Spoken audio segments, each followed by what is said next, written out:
بسم اللہ الرحمن الرحیم۔ میرے بھائیوں اور بہنوں السلام علیکم۔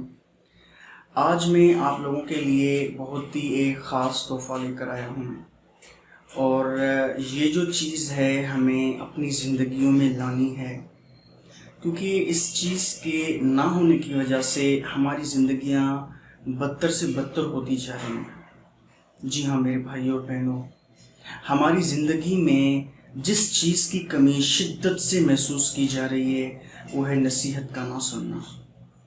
ہم آج کل اپنے بڑوں کی، اپنے اساتذہ کی نصیحت نہیں سنتے۔ میرے بھائی اور بہنوں، نصیحت کی مثال بالکل گاڑی کی بریک کی طرح ہے۔ جس طرح سے ایک گاڑی ہے، اس کی بریک ہے، اگر اس کی بریک کام کر رہی ہے تو وہ گاڑی اپنی منزل پر پہنچتی ہے، لیکن اگر اس کی بریک کام نہیں کر رہی تو وہ گاڑی کبھی بھی اپنی منزل پر نہیں پہنچ پائے گی۔ بالکل اسی طرح اگر ہم اپنے اساتذہ کی، بڑوں کی، والدین کی، بزرگوں کی نصیحت نہیں سنیں گے تو ہماری زندگی میں کئی حادثے آئیں گے، ہم حادثوں کا شکار ہو جائیں گے۔ آپ نے کئی کہانیاں پڑھی ہوں گی جس میں جو چھوٹے ہیں انہوں نے اپنے بڑوں کی بات نہیں مانی تو وہ حادثات کا شکار ہو گئے، ان کی زندگیوں میں مس ہیپ ہو گیا۔ اسی لیے میرے بھائیوں اور بہنوں، ہمیں اپنی زندگی میں یہ چیز لانی ہے۔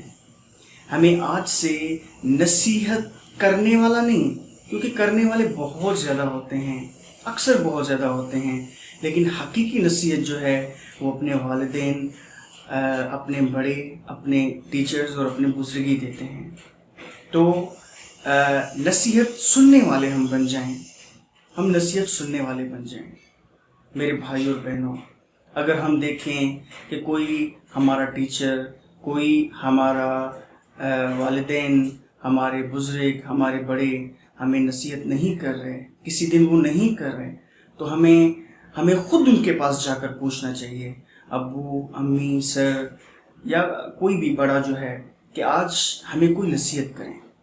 جس طرح سے ہمیں پانی کی پیاس ہوتی ہے تو ہم جاتے ہیں پانی کی طرف اور پھر پانی پی کر پھر لوٹتے ہیں، بالکل اسی طرح ہمیں یہ نہیں دیکھنا چاہیے کہ کوئی بڑا جب تک خود نصیحت نہ کرے ہم خود نہیں سنیں گے۔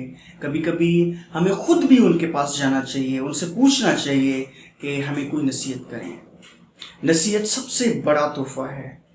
اگر آپ کسی کی نصیحت قبول کرتے ہیں، کسی کی نصیحت سنتے ہیں، تو وہ جو بندہ ہے پھر وہ بار بار آپ کو نصیحت کرتا ہے، وہ چاہے ٹیچر ہوں، وہ چاہے والدین ہوں۔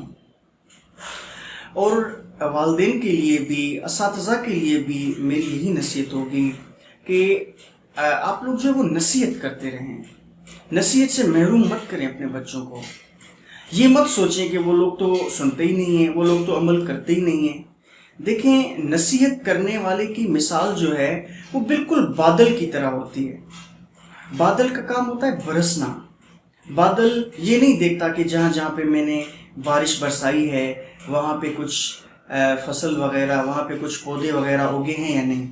اگر زمین پہ پودے نہیں اگے ہیں تو میں دوبارہ وہاں پہ بارش نہیں کروں گا، نہیں، اس کا یہ کام نہیں ہوتا۔ اسی طرح ایک جو ٹیچر ہے، ایک جو والدین ہیں اور جو بزرگ ہیں، جو بڑے ہیں، ان کا کام یہ نہیں دیکھنا ہوتا کہ ہماری نصیحت کا اثر ہوا یا نہیں ہوا۔ اثر پیدا کرنا اللہ رب العزت کی ذات کا کام ہے، ہمارا کام ہوتا ہے صرف اور صرف نصیحت کرنا، اور وہ ہمیں کرتے رہنا چاہیے۔ اللہ پاک ہمیں یہ چیز اپنی زندگیوں میں پیدا کرنے کی توفیق عطا فرمائے، آمین۔